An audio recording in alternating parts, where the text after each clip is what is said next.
और आपका नाम और आप क्या वक्फ के पक्ष में हैं? मेरा नाम मौलाना कौकब मुश्तबा, राष्ट्रीय अध्यक्ष उलमा फाउंडेशन। उसी का आज वफद जेपीसी कमेटी के सामने पेश हुआ था, जिन्होंने अपने जो पॉइंट थे वो रखे हैं। इसलिए कि जब से 1954 से वक्फ एक्ट बना है और उस 1995 तक और 2024 तक औकाफ को बर्बाद किया गया है।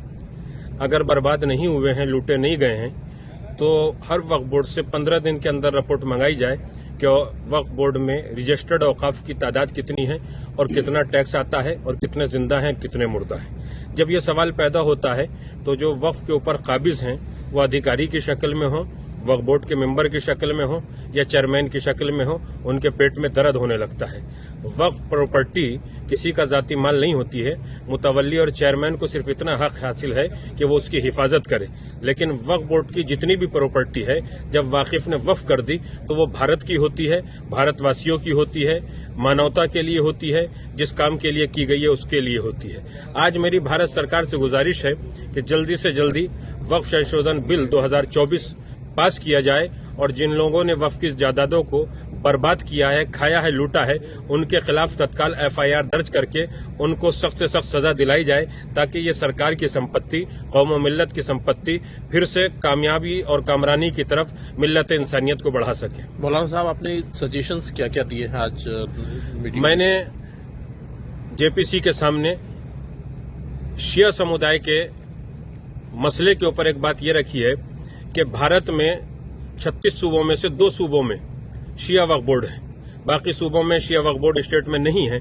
तो मैंने कहा है कि इन 2 सूबों से वक्फ बोर्ड को खत्म करके पूरे भारत का शिया वक्फ परिषद की शक्ल में, शिया वक्फ बोर्ड की शक्ल में या शिया वक्फ काउंसिल की शक्ल में एक बना दिया जाए, ताकि किसी भी सूबे में किसी शिया को परेशानी न हो। और जब सेंटर में वो वक्फ बोर्ड या वक्फ परिषद या वक्फ काउंसिल बन जाए तो उसमें मेंबर जो भी हों वो इस तरीके के हों कि जो उसकी अहलियत रखते हों। किसी भी आदमी को उठा के उसका मेंबर न बनाया जाए और वो 7 सदस्यों की एक कमेटी हो जो पूरे भारत में औकाफ की हिफाजत करके वहां से उसका टैक्स वसूल करने के बाद जिस काम के लिए मुतवल्ली ने कहा है उसके ऊपर खर्च किया जाए। जो एक बात हमको पता लगी है कि आपने मुतवल्ली को टैक्स भरने की बात को कहा है कि अगर वो टैक्स नहीं भरते तो उनके खिलाफ भी एक्शन लिया जाए। जो मुतवल्ली 1 साल के अंदर जो ऑडिट होता है, हिसाब उस तारीख पे हिसाब करने के बाद टैक्स नहीं जमा करते हैं तो 15 दिन के अंदर उसको हटा दिया जाए और उसके खिलाफ एफआईआर दर्ज हो।